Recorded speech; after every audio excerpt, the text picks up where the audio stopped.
எனக்கும் இந்த கல்யாணத்துக்கும் எந்த சம்பந்தமும் இல்ல. உனக்கு எனக்கு எந்த சம்பந்தமும் கிடையாது. வெளியே போடி, வெளியே போடின்னு. போடிங்க, வெளியே போடி.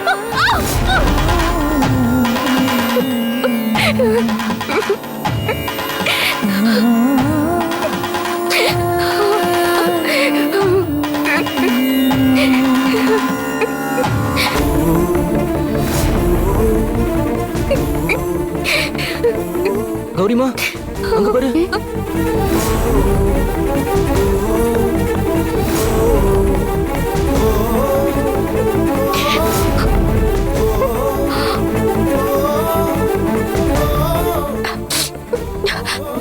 கௌரி பாப்பா,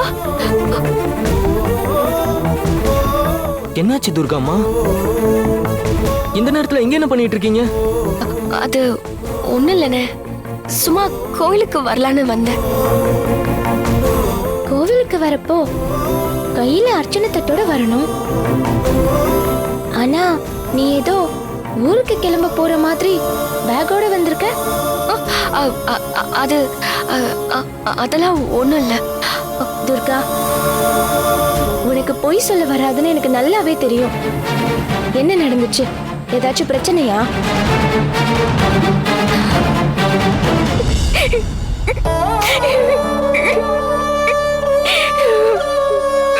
ஐயோ துர்காம்மா, என்னம்மா ஆச்சு? ஏமா இப்படி அழுதுகிட்டு இருக்க? துர்கா, என்னாச்சு உனக்கு? என்னமோ நடந்திருக்கு. மறுபடியும் ஏதாவது பிரச்சனையா?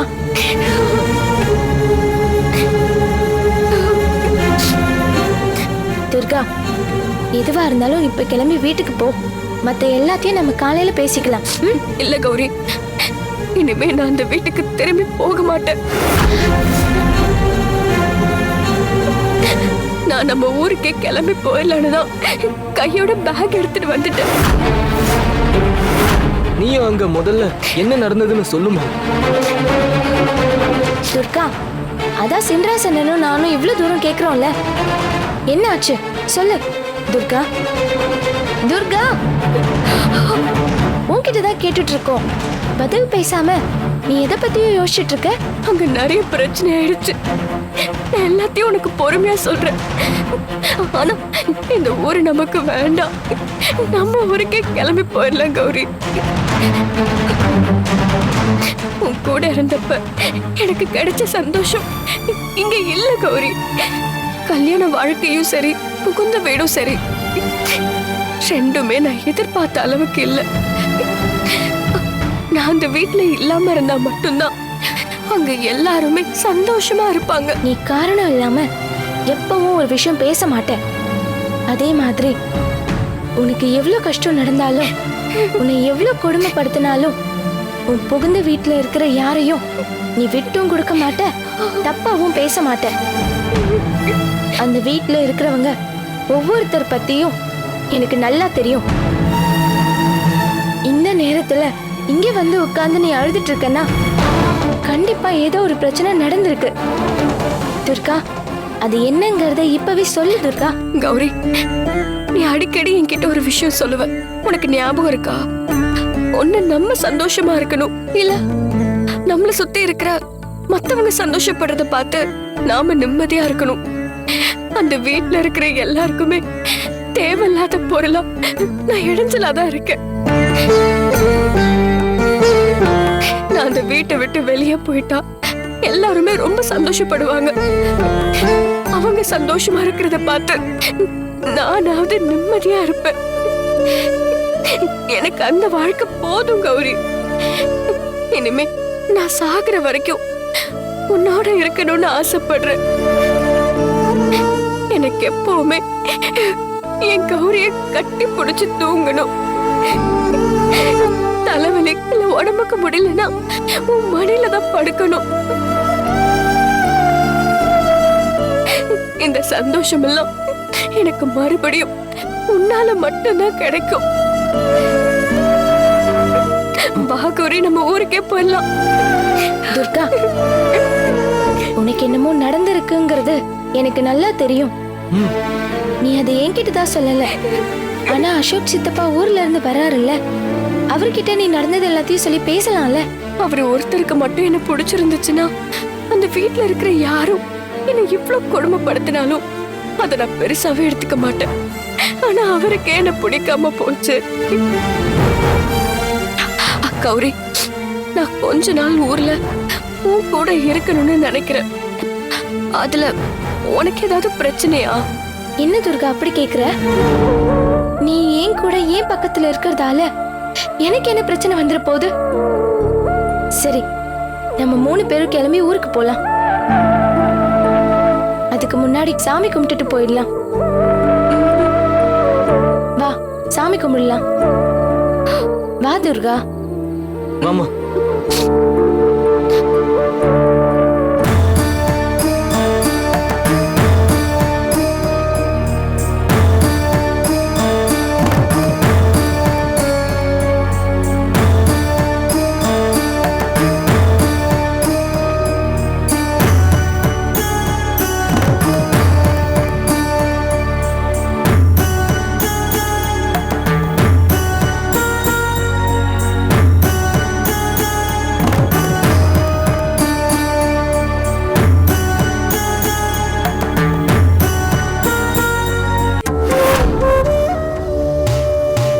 என்னாச்சுன்னு கண்ணை மூடி சாமி கும்பிட்டு இருக்கிறப்ப தனியா கூப்பிட்டு பேசுற அளவுக்கு ரொம்ப முக்கியமான விஷயமா? இப்ப நான் உன்கிட்ட சொல்ல போறது முக்கியமான விஷயம் மட்டும் இல்ல, ரொம்ப ரொம்ப சந்தோஷமான விஷயமும் கூட. கௌரி அம்மா இதை உன்கிட்ட சொல்றதுக்கு ரொம்ப சங்கடப்படுறாங்க. ஊர்ல இருந்து இப்பதான் போன் வந்துச்சு. நான் இப்ப உடனே கிளம்பணும். அதுக்கு முன்னாடி இந்த முக்கியமான விஷயத்த உன்கிட்ட சொன்னா மட்டும்தான் நீ கௌரி அம்மாவை கூட்டிட்டு ஊருக்கு போகாம கழுகுமலைக்கு போவ. கழுகுமலையா? என்னன்னு சொல்றீங்க? அப்படி ஒரு மலை இருக்கா? நான் எதுக்காக கௌரிய கூட்டிட்டு அங்க போகணும்?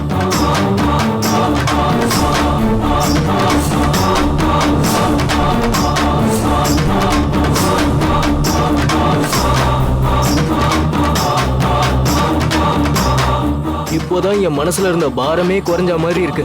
ஆனா இன்னைக்கு கௌரிக்கு இப்படி ஒரு பிரச்சனை இருக்கும்போது அவங்க மறுபடியும் அம்மன் சக்தியோட தெய்வ குழந்தையா அதே கௌரி அம்மாவா வரதும் வராம இருக்கிறதும் உன் கையில தாம்மா இருக்குது.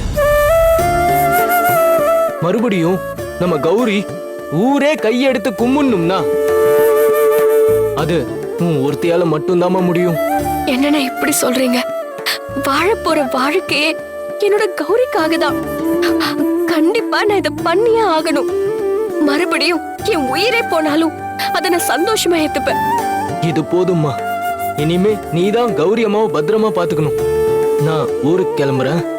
பத்திரமா பார்த்து போயிட்டு வாங்க. சரிண்ணே, வரம்மா.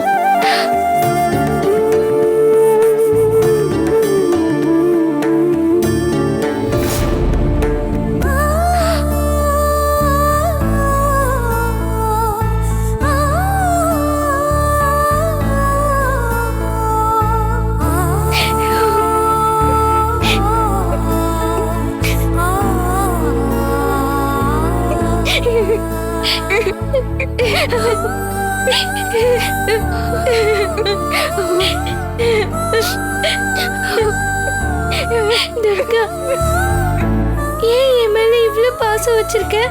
நான் உனக்கு அவ்வளவு பிடிக்குமா? நீ என்னோட உயிரை கௌரி. எனக்கு எல்லாமே நீதான். இந்த கோவிலுக்குள்ள இருக்கிற சாமி மேல சத்தியமா சொல்றேன். அந்த பவள மாலையை எடுக்க போறப்ப என் உயிரே போனாலும் அதை நான் சந்தோஷமா உனக்காக கொடுப்பேன். மத்தவங்களுக்கு வேணும்னா நீ குழந்தையா இருக்கலாம், ஆனா எனக்கு நீ தானே கௌரி அம்மா.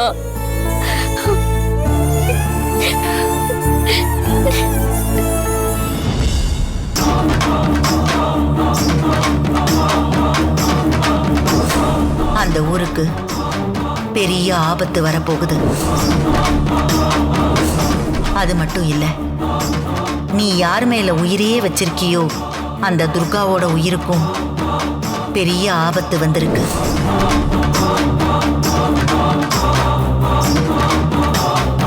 அதுக்கு நீ இப்பவே கழுகுமலைக்கு போகணும். நீ போறப்ப 7 ஆபத்து உன் துர்காவை நோக்கி வந்துகிட்டே தான் இருக்கும்.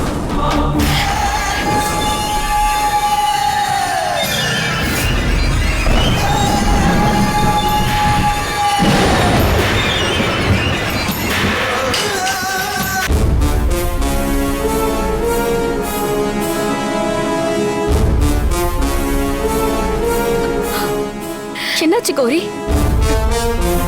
ஏன் திடீர்னு உடம்பு கை காலெல்லாம் நடுங்குது? கௌரி, என்னாச்சு கௌரி?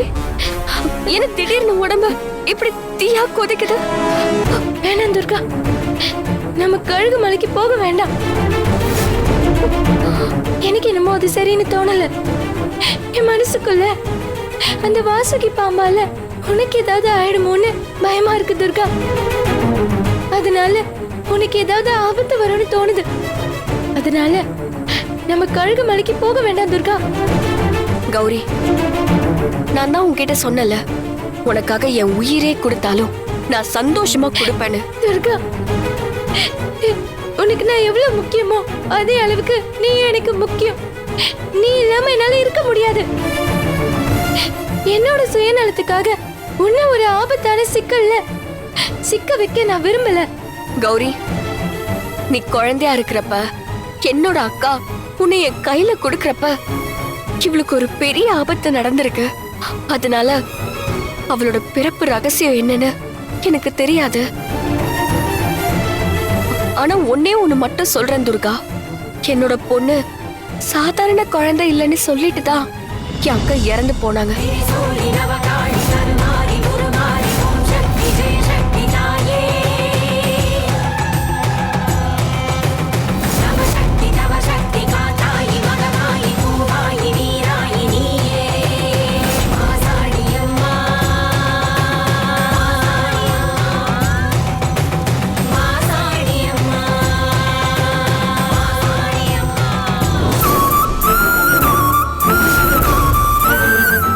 இந்த ஊரே கொண்டாடிட்டு இருக்கிற ஒரு தெய்வ குழந்தையா அந்த அம்மன் அருள் பெற்ற சக்தி வாய்ந்த நீ இருக்கிறப்ப உன்னை பார்த்து பார்த்து சந்தோஷப்பட்டுட்டு இருந்தேன்.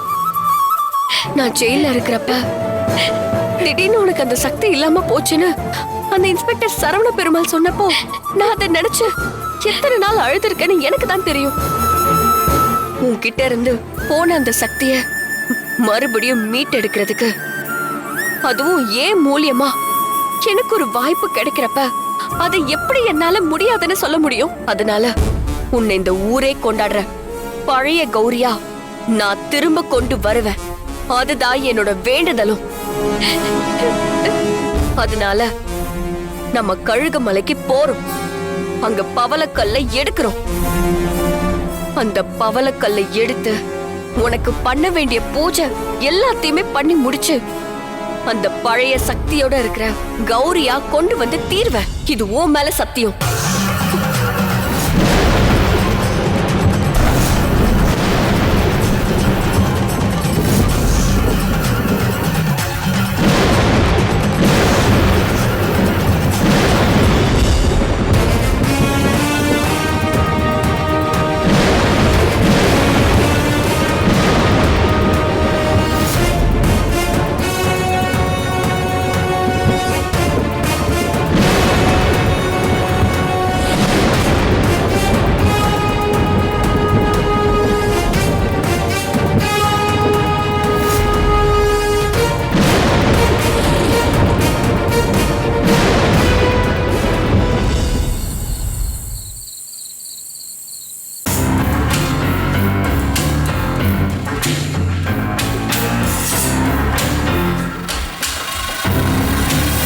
டேய் அசோக், எங்க கிளம்பிட்ட? நீ பாட்டுக்கு வர, நீ பாட்டுக்கு போற. அம்மா, இப்போ உங்களுக்கு என்ன பிரச்சனை? நீ வந்ததுல இருந்து எதுக்கும் பிடி கொடுக்காம சிடுமுஞ்சியா இருக்கியே, அதான் என்ன பிரச்சனைன்னு கேட்டுட்டு இருக்கேன். அதுக்கு நான் ஒன்றும் பண்ண முடியாது. ஏன்னா என் மூஞ்சி அப்படிதான். அசோக் நில்லு. நானும் வந்ததுல இருந்து பாத்துக்கிட்டே இருக்கேன். என்ன நினைச்சிட்டு இருக்க உன் மனசுல? ஏதோ வேண்டா வெறுப்பா எதிரிய பாக்குற மாதிரி எங்களை பாக்குற. வேண்டாம் பெரியமா, என்னோட வாயை சும்மா கிளறாதீங்க. அப்புறம் நான் டென்ஷன்ல ஏதாவது திட்டினா ரொம்ப சங்கடமாயிடும். பரவாயில்லடா. ஏதோ பெரிய கொலை குத்தம் பண்ண மாதிரி விரோதி கிட்ட பேசுற மாதிரி பேசுற. சொல்லுடா. ஆமா, சொன்னாலும் சொல்லாட்டியும் நீங்க பெரிய கொலை குத்தம் தான் பண்ணிருக்கீங்க.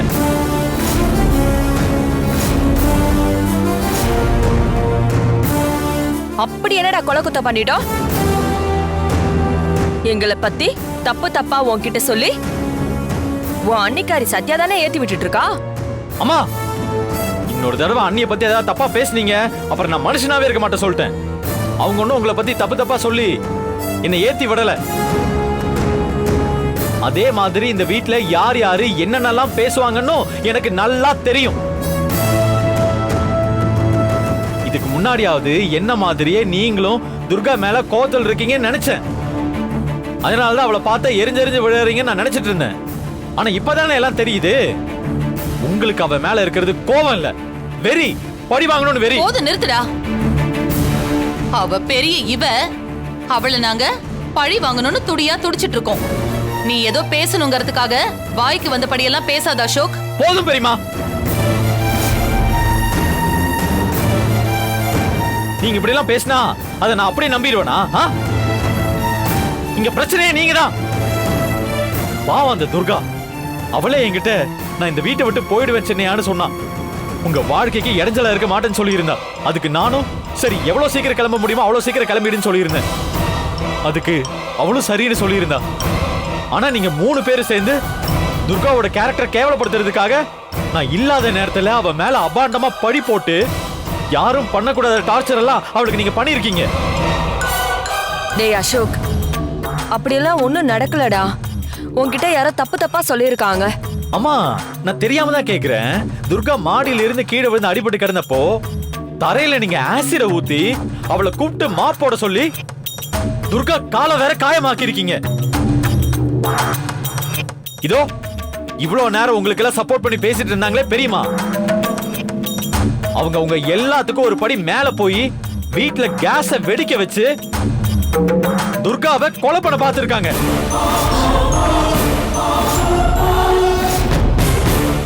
எல்லாத்தையும் தாண்டி கோகிலாத்தைய வர வச்சு துர்காவுக்கு என்னெல்லாம் மென்டல் டார்ச்சர் கொடுக்க முடியுமோ அது அத்தனையும் கொடுத்து கடைசியா அவளுக்கு கொலைகார பட்டமும் கட்டி அவளை ஜெயிலுக்கு அனுப்பியிருக்கீங்க. உங்களுக்கு எல்லாம் எப்படி மனசு வந்துச்சு? போதும், நிறுத்துடா. நீ இவ்ளோ நேரம் வாய் கிழிய பக்கனியா பேசினல, அவ கழுத்துல தாலி கட்டினப்போ ஈன்னு இழிச்சுக்கிட்டு பல்ல காட்டிட்டு தானே தாலியை கட்டின. அப்ப எங்க கிட்ட என்னென்ன பேசினன்னு உனக்கு ஞாபகம் இல்லையா? ஐயோ பெரியம்மா, இந்த கல்யாணத்துல இருந்து என்னை எப்படியாவது காப்பாத்துங்கன்னு அப்படியே தவிச்சு வந்தானே நீ. டேய் அசோக், நீ இங்க வர வரைக்கும் உனக்கு அந்த துர்காவை பிடிக்காம தானே இருந்துச்சு. இப்ப மட்டும் இவ்ளோ பாசம் திடீர்னு பொத்துக்கிட்டு வருது. பண்ற தப்பெல்லாம் நீ பண்ணிட்டு ஒரே நாள்ல பெரிய ஞானி மாதிரி பேசினா நீ நல்லவன் ஆயிடுவியா? இங்க பாருங்க, நான் மறுபடியும் சொல்றேன், எனக்கு உங்க 3 பேர்கிட்ட பேசுறதுக்கு சுத்தமா விருப்பம் இல்ல. இனிமே நான் எங்க போறேன் எங்க வரேன்னு எந்த கேள்வி என்கிட்ட கேட்காதீங்க. நான் இருந்தாலும் சரி செத்தாலும் சரி, இனிமே என்ன கண்டுக்காதீங்க. போங்க. டேய்,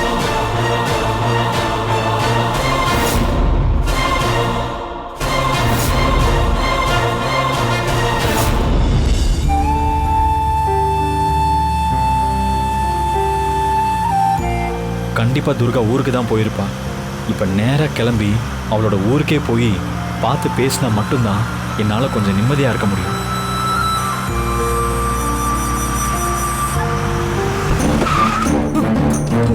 யோ,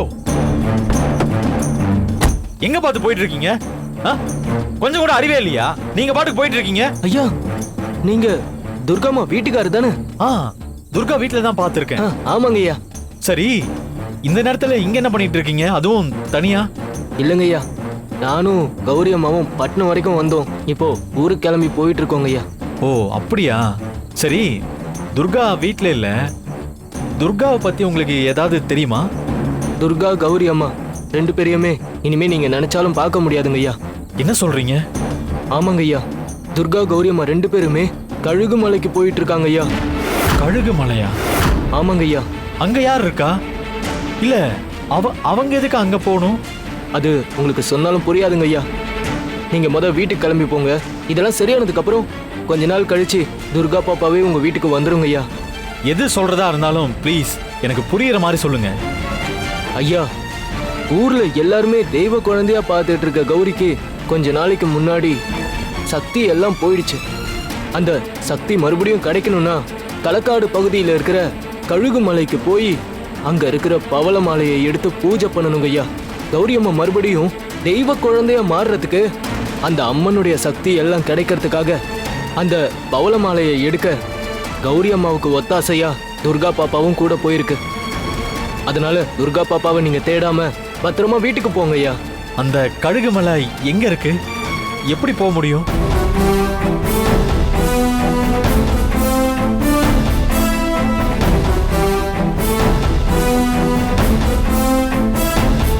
சரிங்க, நான் போயிட்டு வரேங்க.